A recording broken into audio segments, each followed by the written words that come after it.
This is the video lesson for Introduction to Momentum. The learning target for this lesson is, I am learning to define momentum by identifying its formula. The success criteria for this lesson are, I can define momentum, I can identify the formula for momentum, and I can identify the correct units for momentum.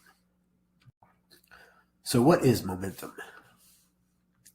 So our usual use of the momentum that we use colloquially is about right. So we say the team has momentum this year, or the car's got a lot of momentum. Our usual usage is just about right. So if an object is in motion, then it has momentum. So let's look at that a little bit more specifically here. So momentum comes from an object's mass and its velocity. So the more mass an object has, so if an object's mass goes up, its momentum goes up. The same thing, if an object's velocity increases, then its momentum increases as well.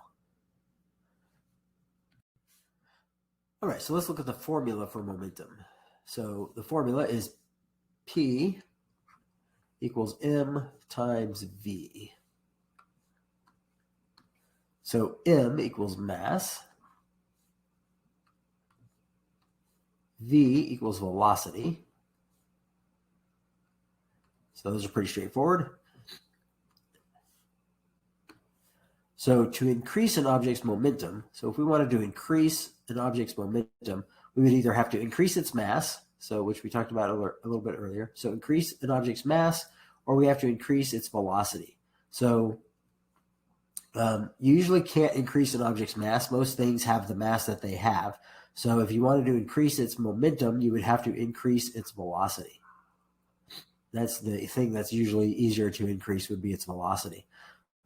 So different objects have different momentum. If you think about a bullet has a lot of momentum because it's going really fast, right? A bullet doesn't have a lot of mass. It's very small, but it has a lot of momentum because it's moving really quickly.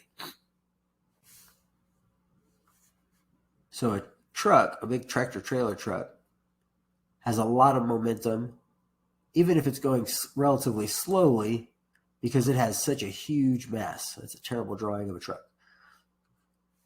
So it has a gigantic mass, so it has a really big mass. So even if it's going fairly slowly, it still has a really big momentum.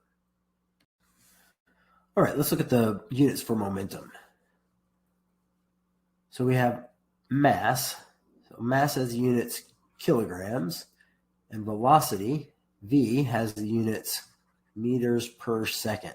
So since those are multiplied together, the standard units for momentum are kilograms, meters per second.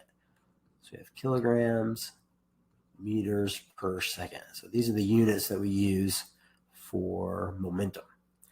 Now don't forget that velocity is a vector. So it has both magnitude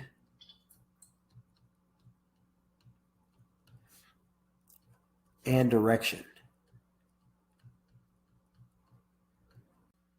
So since velocity is a vector, that means momentum is also a vector. So momentum is a vector as well. So momentum also has magnitude and direction. All right, everybody, keep asking questions. It's how you learn new things.